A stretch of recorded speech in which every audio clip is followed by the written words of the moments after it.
আসসালামু আলাইকুম। আমি এস এম মঞ্জুর মোর্শেদ। আহ, কিছু গুরুত্বপূর্ণ কথা বলবো, সবাই মনোযোগ দিয়ে শুনবেন, কারণ এই কথাগুলো না বললেই নয়। তো কথা হচ্ছে আসলে বৈষম্য বিরোধী ছাত্র আন্দোলন এটা একটা সময় মানে সারা দেশের সাধারণ জনগণের আন্দোলনে পরিণত হয় এবং সাফল্য আসার পেছনে এটা অনেক বড় একটা কারণ। কারণ শুধুমাত্র ছাত্রদের পক্ষে হয়তো কখনোই এভাবে সম্ভব হতো না এই ব্যাপারটাকে সফল করা। তো যখন দেশের সর্বস্তরের মানুষ, শিক্ষকরা, অন্যান্য চাকরিজীবীরা, ব্যবসায়ীরা এবং বিভিন্ন শ্রেণীর মানুষ যখন এটার মধ্যে ইনভলভ হয়েছে এবং ইন্টারন্যাশনালি যখন এইটাকে মানুষ প্রোটেস্ট করেছে, তখন কিন্তু এই ব্যাপারটা হচ্ছে সফলতা এনে দিয়েছে আল্লাহ তালা।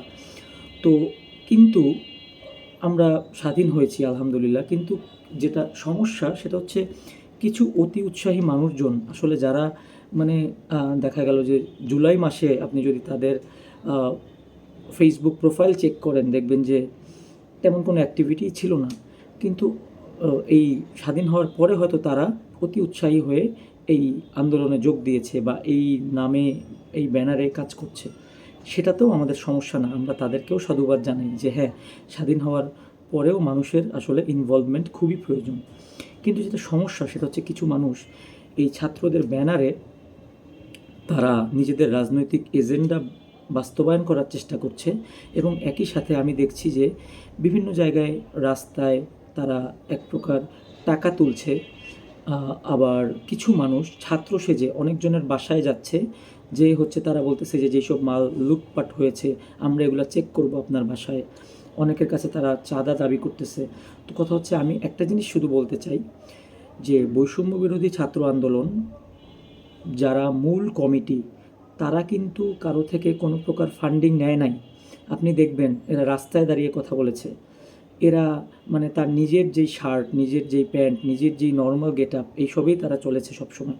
এবং এরা কখনোই একটা বড় মানে গাড়ি নিয়ে মহড়া করে নাই, এরা কখনো একটা বাইক র্যালি করে নাই, এরা কখনো ইভেন এখন পর্যন্ত কিন্তু কোনো সমন্বয়ক মানে লাইভে এসে বলে নাই যে যারা আহত এদের জন্য টাকা পয়সা লাগবে আপনারা সাহায্য করেন। তো আসলে কথা হচ্ছে আমরাও সেই নীতিতেই বিশ্বাসী। আমরা আমাদের নিজেদের ছাত্ররা নিজেদের পকেট থেকে আমরা টাকা দিয়ে আমরা যতটুকু মানুষের মানে সাহায্য করতে পারবো। আর আসলে সাহায্য করার দরকার নাই, দুপুরে বাসা থেকে ভাত খেয়ে বের হইলে আপনি রাত পর্যন্ত কাজ করেন, মাঝখানে আপনার খাওয়ার দরকার নেই, বা আপনি মাঝখানে একটা বনরুটি কিনে খান 10 টাকা দিয়ে, আপনার খুব বেশি টাকা পয়সার প্রয়োজন নাই। কিন্তু কথা হচ্ছে এই আন্দোলনের নামে যারা চাঁদা তুলছে, যারা এই বিভিন্ন জায়গা থেকে ফান্ড কালেকশন, এবং আমাদের এই ধরনের কোনো কর্মসূচিই নাই যে মানুষের বাসায় গিয়ে চেক করা। কারণ আমরা মনে করি এটা আমাদের রাইট নাই, এটা আমাদের কাজ না, এটা হচ্ছে আইন শৃঙ্খলা বাহিনীর কাজ। থানা চালু হয়ে গেছে, সেনাবাহিনী এসেছে। সো এখন এইসব ব্যাপার তারা টেক কেয়ার করবে। হ্যাঁ, ছাত্ররা যারা রাস্তাঘাটের ময়লা পরিষ্কার করছেন আমি তাদেরকে সাধুবাদ জানাই। এটা আমাদের জন্য প্রয়োজন, এটা আসলে আমাদের সম্পূর্ণ সবসময়ের জন্য প্রয়োজন, এটা আমাদের একটা কন্টিনিউয়াস প্রসেস। এবং এই ক্ষেত্রে আমরা যেটা করছি মানে আমার সাথে যারা কাজ করছেন আমরা চেষ্টা করছি সিটি কর্পোরেশনের যারা মানে পরিষ্কার কর্মী তারা যেন খুব দ্রুত মাঠে ব্যাক করে। কারণ আসলে ছাত্ররা এটা পরিষ্কার করছে, কিন্তু এটা তো আসলে তাদের জন্য মানে কন্টিনিউ করা সম্ভব হবে না। স্কুল কলেজ খুলে গেলে, অফিস আদালত খুলে গেলে সবাই ব্যস্ত হয়ে যাবে। সো তখন তো আবার রাস্তাঘাট নোংরা হয়ে যাবে। তো আমরা এই জন্য চাচ্ছি যে এটা খুব দ্রুত হোক। আর কথা হচ্ছে যে সবচেয়ে বড় বিষয় যে যে কেউ আপনার কাছে ধরেন আমিও ধরেন আপনার কাছে এসে বললাম যে ভাই আমি তো কামরাঙ্গীরচরের একজন সমন্বয়ক।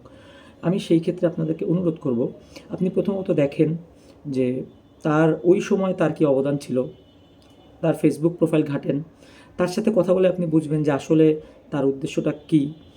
আর কথা হচ্ছে কেউ টাকা পয়সার রিলেটেড কোনো কিছুতে আসলে স্পেস দিবেন না। যদি নিজেদের জন্য, ছাত্রদের জন্য সে আপনার কাছে টাকা চায়, এটার আসলে কোনো প্রয়োজনই নাই। কারণ এইখানে যেই সব ছাত্র শাহবাগে, ধানমন্ডিতে, সারা ঢাকা শহরে, সারা বাংলাদেশে যেসব ছাত্র এসে আপনার আন্দোলন করেছে তারা ব্যক্তিগত ফান্ডিংয়ে, আবু সাইদ সে একজন মানে তার ওইরকম কোনো ফ্যামিলি ব্যাকগ্রাউন্ড নেই, যে তার ওরকম কোনো আর্থিকও কোনো সাপোর্ট নেই, সে শহীদ হয়েছে, সে এখন বীরশ্রেষ্ঠ। সো আপনাদের এটা বুঝতে হবে যে এখানে টাকার জন্য কেউ আন্দোলন করে নাই বা ফিনান্সিয়ালি বেনিফিটেড হওয়ার জন্য এখানে কেউ আসে নাই। এদের প্রত্যেকেরই একটাই মানে উদ্দেশ্য যে তারা যেন তাদের দেশকে সামনের দিকে এগিয়ে নিয়ে যেতে পারে এবং এখন দেশকে নিরাপদ রেখে দেশকে কীভাবে সুন্দর করা যায় সেইটাই হচ্ছে সবার কাম্য। তো এই কারণে আমি বলবো যে এই ধরনের ব্যাপার থেকে সবাই সাবধান থাকবেন এবং ইনশাল্লাহ আমরা খুব দ্রুত কামরাঙ্গীর চরের মানে আসলে অ্যাপ্রুভড যেই বৈষম্য বিরোধী ছাত্র আন্দোলনকারীর যেই কমিটি, এটা আমরা প্রকাশ করব। কথা হচ্ছে এর আগে পর্যন্ত আমরা আসলে ওইরকমভাবে আমরা নিজেদেরকেও, আমি নিজেও নিজেকে আর সমন্বয়ক বলে কোথাও পরিচয় দিব না আমি চিন্তা করেছি। তো এই ব্যাপারে সবাই আমি আশা করব যে মানে সত্য উদ্ঘাটন পর্যন্ত, মানে সত্যটা সামনে আসা পর্যন্ত আমি বলবো সবাই অপেক্ষা করুন। ধন্যবাদ সবাইকে। আসসালামু আলাইকুম।